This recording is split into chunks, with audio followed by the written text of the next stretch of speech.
It's want to put it behind us quickly as we need to, and another important one coming up. So all of our focus right now is on Salt Lake, and yeah, it's a tough game tonight for us. When the margins are thin in this sport, in our league, and in the Western Conference, and at home we put San Diego in a tough game. Tonight they put us in one, so we split the series on the season, and there's not a lot of room for error, and we didn't do enough. We'll take a look at it, but it's a good team. They can really move you around. They possess the ball really well. They challenge the press. We didn't come here to be passive and play it safe.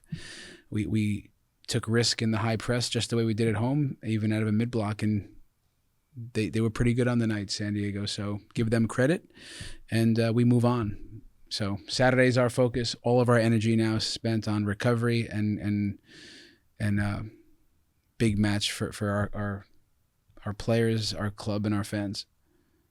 All right, we'll open things up to questions now. We'll start off with Braden Nurse from the Denver Post.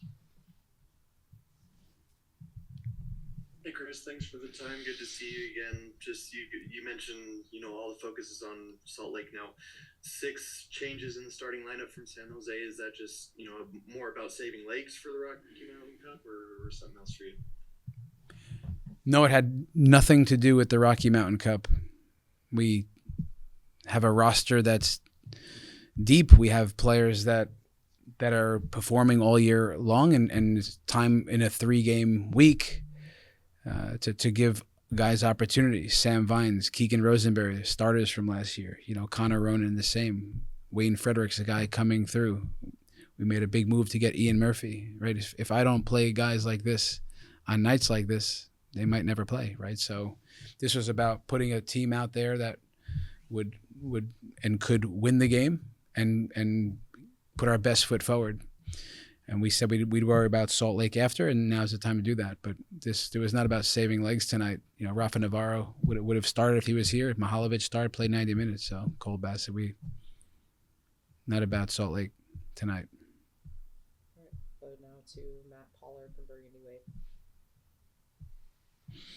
Chris, thanks for the time. Chris, when things haven't been going well the last 2 games, what have you noticed about how the team's collective demeanor is on the field in terms of how they're communicating with each other and trying to solve problems and fix things on the fly?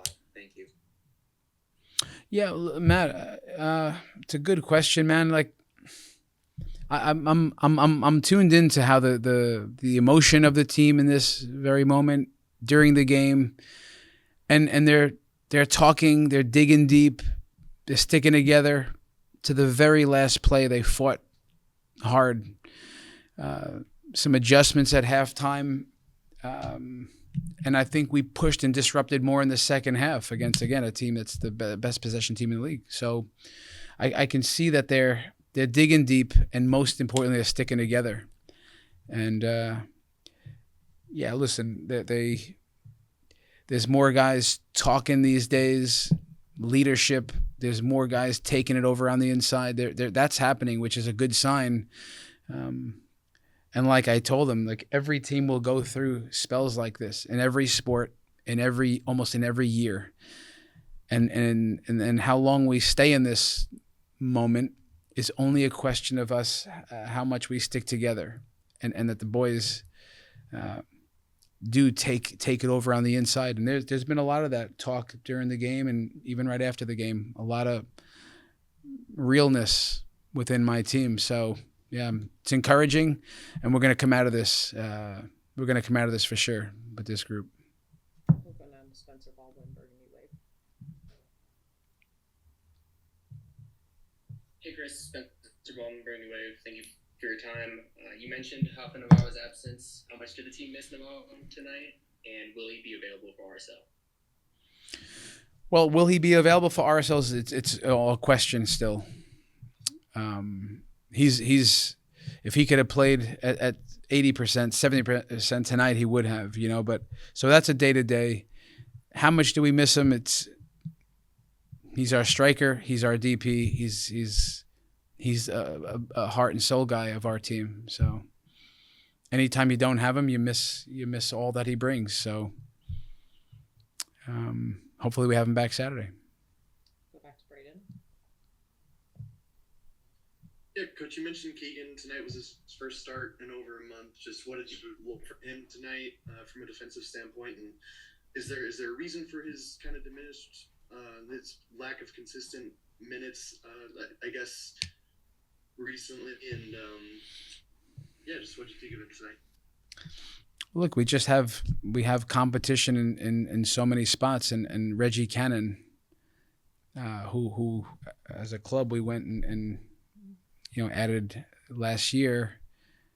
There's just real competition there. So Reggie's gotten those minutes, and for the most part, Keegan was playing earlier on, maybe a little bit on the left when we had some injuries to left back, but just internal competition, and one guy typically wins out, and that's how it's been leading up to this.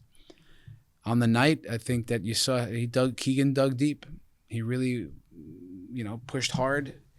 You could see even the second half he's pushing really hard against Lozano. It's a tough matchup, and he came out ahead in so many moments, and it's tough winger to deal with. So I can tell you Keegan Rosenberry is such an important piece to this team, and having his presence out there, even when things got toughest in the second half, you could see the leader that he is, and yeah, that was clear to me.